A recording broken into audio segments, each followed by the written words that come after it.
Hey everyone, Jason Sherman here. In today's episode of Zero to CEO, I speak to visionary mountain climber and accomplished business leader, Grace Vandecruze. Welcome to the show. Thank you, Jason. Pleasure to be here. Mountain climber is a first on my show for sure. You know, it's funny, I always see these videos online and pictures of people summiting Mount Everest, and there's like this long line, or like they should put a Starbucks up at the top, right? Because there's like this long. So what's the highest you've ever, it's completely unrelated to our topic, which is from homelessness to being a millionaire. What's the highest you've climbed? Sure. The heights I've climbed is a little over 21,000 feet in Ooh, elevation. And I've been to Everest Base Camp twice. And so whoa, Camp 1, I haven't summited yet. You need 3 months off to summit, but I have Jesus. summited the highest peak on the continents of Europe and Africa. Yeah, I So mean I'm not one of those people that can do that. It's scary because A, you need oxygen, B, you need supplies, you need guides, you need people to help you, and you can die from. I mean, people are dead on the mountain, just frozen in time, right? I mean, yes. doesn't So that go through your mind at all? it does. It's interesting. One of the reasons I love climbing mountains is because whether you're sitting in the office or standing at the foot of Mount Everest, we are all climbing mountains. And so a mountain climbing mindset works well for you on the mountains, and it works well for us in the entrepreneurial journey. So It's a I great it's a great began analogy. Thank you. I began climbing mountains because a former professor had this vision of bringing together leaders from different parts of the world and different aspects of their lives and bringing them together for an expedition of climbing a mountain in the country of Bhutan for 14 days. And we would climb during the day and have a bonfire discussion on a relevant business issue at night. And It sounds really kind of, in a sense, it's very similar because you said, climbing a mountain and you're climbing a business mountain. There's so many challenges in being an entrepreneur. And some days, for me personally, it feels like I'm climbing this impossible mountain and I'm never going to reach the top, right? So at least with the mountain, you can reach the top. And with business, you can also reach the top. So let's switch over to business for a second and say, what was the first thing that you realized when you started your company? What was the first moment that inspired you to do that? Because like climbing a sure. mountain is one thing, but starting a business is another. So what was that first moment that you said, I gotta do something to change my life? I have to tell you, entrepreneurs are the bravest people in the world. I noticed from my own personal experience, had I not had the background of climbing a mountain and literally taking a step in the dark and hoping your feet lands on solid ground and holding on to climbers before me and climbers behind me and just be knitted together in this amazing challenge of a lifetime, if I did not have that perspective of courage, I don't think I would have started my own business. I know for Hmm. sure that it had propelled me and strengthened me and inspired me to go way beyond my comfort zone and start my business. So, what preceded me starting my business is that I was working on Wall Street. I was the first woman managing director promoted in my unit, and it was a promotion of a lifetime. But then I got there and I realized I was being very isolated. I felt very isolated.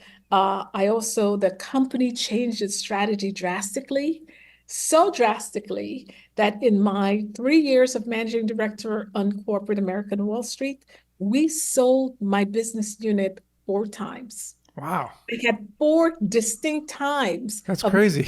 I know, I was in charge of a balance sheet. I was in charge of clients. I had to call clients 4 times to say, hey, you're still my number one. We're still focusing on goals and on your business. You're still a strategic fit. And then by the time it got to transaction number 2 and 3, clients were calling me, hey, Grace, just read in the papers this happening. Are you okay? Are we going to be fine? So at the fourth time, I called my clients and said, look, I'm thinking of starting my own business. Will you Hmm. support me? And 100% of Interesting. them said yes. So it was more like it was born out of a need. I mean, you saw these clients kind of being flip flopped around, being treated like numbers, not people. And you decided that I'm not going to go anywhere. So instead of being like one, two, three, four, corporate buyouts or whatever, I'm going to be here for them. So I like that. What was the first thing you noticed that was a challenge that you faced? Because I mean, that's not easy to do what you did. Yes, it's not easy to do, but the hardest part was doing it. Mm, Just moving, setting up my name as ambitious as Grace Global Capital, knowing that I was going after big businesses that some of the established companies would be interested in, but just having the courage of saying, look, I've got the background. I'm here to focus on just you. I'm not being distracted by politicking or navigating right. a changing landscape. It's And just so helping them. just helping them and Yeah. really giving them a client service that was uniquely tailored to them and their needs. And you're helping people reduce the risk of living out of their, because like people are trying to retire, but we're seeing it's harder nowadays, especially now. It's exponentially worse. I mean, I keep seeing, video memes of, people growing up in the 70s and 80s, getting away with a $20,000 a year salary, buying a house for 80 grand. They're good to go. Now people are still earning small salaries, but the houses are like 6 times more and they're stuck in this rental circle. So what do you tell people who are worried about outliving their savings and like trying to retire? What do you tell them? Because it's a So tough market. the biggest risk for all of us is that we will outlive our savings. Yeah. And it's very, very scary. Coupled with the fact that there are so much noise, confusing, some of the conflicting noises about what to do with your hard-earned funds. So I knew that there needed to be a voice in the marketplace that says, look, I want to honor my late grandmother who had very precious little resources, but she somehow made it work and she's focused on education. And I wanted to write a book that even she would understand. So there's a key bifurcation of my world. One is in my business, Grace Global Capital. I specialize in mergers and acquisitions for the insurance industry. So Mm. many firms are smaller, they're looking to grow, they're looking to become much more strategically aligned with their purposes. And so my job is to find them a partner, work in evaluation, work with the lawyers and the actuaries to come up with some key valuation. So that's my bread and butter gold in my entrepreneurial journey. But also in my journey, I realized that I was going to community groups, high schools, Hmm. social sororities and fraternities, and talking. They would call me in to say, "Hey, you're a Wall Street professional. Can you talk to us about the basics of investing?" Interesting. And what I found is I always had a very engaging audience. Everyone wants to talk about the power of the purse. And I wanted to leave something behind, a roadmap behind where I can say, when I'm not in the room and something you can pick up and just simple. My book is filled with stories, practical stories that's relevant to Main Street, not Well, Wall Street, all of Main the Street. all of the places you just mentioned, high schools and sororities and colleges and other organizations, they're notorious for not teaching people life skills or financial skills so that when they leave school, they have no idea how to save money. They have no idea how to invest.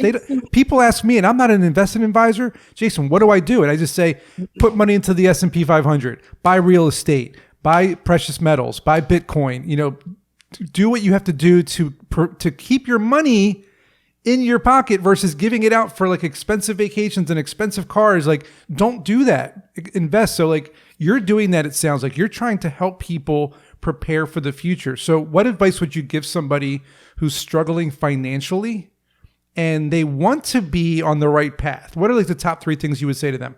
Sure. Number one, understand your financial history and journey. One is that we all have a money story. We all have a financial history. And if you look at it very carefully, it is it is being marred with some kind of trauma. There's been some kind of funds given to an uncle that never repaired your parents, so then they had to move their homes, or some memory where you were looking at lack, not enough, some kind of pain and embarrassment and shame over not having enough.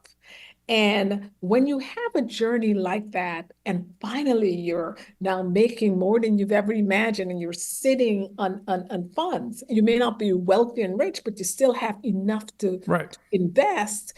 If you're not careful, and if you haven't examined your history and your money story, you may be bringing in some attitudes and some carrying over some what I call financial PTSD into your Mm. current situation.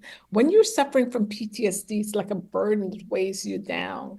So my book goes over this journey of you taking an inventory, and how do you rewrite that script? How do Mm. you consciously and unconsciously say, this lack and scarcity ends with me. My Right. generation curses are not going to be carried over. I'm going to live, rewrite my money script so that I leave a lasting legacy, not just for the next generations, but at least 3 generations to come.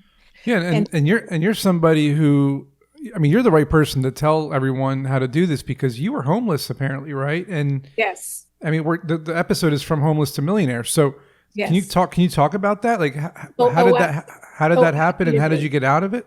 So absolutely. So you hear me talking about my grandmother a lot, because there's this proverbs that says wherever the stream flows, it never forgets its source. Mm. And the source of my strength is my grandmother, who loved me, I think, more than anyone else in the world has. And although she had 52 grandchildren, 52. Wow, that's Yes, like a she had. That's a Guinness World Record. I think so. She had 9 biological children. She adopted 5. She and my grandparents, had raised all these children. My parents had 7 children. I'm second oldest of 7. I'm Wow. one of 52. And interestingly, she told me that she learned to read and write from reading the King James Version of the Bible. Hmm. So she actually would look at me in the eye and said, Grace, you have lengthened my years and you have blessed my eyesight. She Huh. said this to me over and over, but her most treasured words were believe beyond your limits. Yeah. Those words, I didn't understand it, didn't know what it meant, but it has really permeated my life, and I How live. did that how did that transform you when you found yourself at rock bottom? Yes. So let me talk about finding myself at rock bottom. I pursued an educational degree here at Pace University in New York. And between my second and third year, I was a commuting student. My parents were immigrant parents from the country of Guyana, South America. So here we are, living the American dream, pursuing an education. And I came home to our brownstone on Saratoga Avenue, only to find that it was up in flames, Oh completely up in no. flames. I mean, my That's mom was terrible. calm as can be, but there was a lot of chaos around her with the fire trucks and the noise. And as you can imagine, That's it's a scary. huge family to be displaced. And my late dad was standing there, and he had always told us that the saddest day of his life was when he was orphaned at the age of 8, and he was separated from his 2 brothers. Mm. And while everyone was offering us advice, and mainly your family of 9, 7 children, 2 parents, why not separate into 2s and 3s? Families, go to family and friends, get yourself together, and then come back. Hmm. But amidst those ashes, he said, and he was so determined that as a family, we're going to stay together. Hmm. And the only place we can seek refuge as that large of a family was a New York City homeless shelter. Mm. So I started the day heading off to school. It's summer, it's, carefree. And I ended the day with one trash bag. It's a 13-gallon trash bag with everything that I could salvage. Yeah. Lots of room to spare in that bag after I took out what little I could have taken out of that apartment. That me, my that trash bag, all my family members walking into homeless shelter. And you turned it into a global sensation, right? I mean, you're managing a lot of Right. people's. That's incredible. I mean, I it must have am. been a lot of work. It's a lot of work. I'm assuming the You know, stories in your book as well, right? I mean, yes. So pe- being a tell trauma us widow. tell us where people can get the book, and Yes, also because that's important. Because I mean, it's a long story. Obviously, we're running out of time. So yes, tell people where they can get the book and where they can find out more about you and how they can work with you as well. absolutely. So my book is Homeless the Millionaire, and you can get it on Amazon, Grace Vandecruze, and you can also take my master classes, which are Ooh, step-by-step guides. And my master class, you can get to that by financialabundancewithgrace.com. awesome. Yes. Looks really good, guys. Check out Homeless to Millionaire, the book on Amazon. Grab it because it sounds like she did something miraculous, and you can too if you follow her guide. Thanks again, Grace. This was awesome. Hope you guys learned something, and we'll see you guys in the next episode.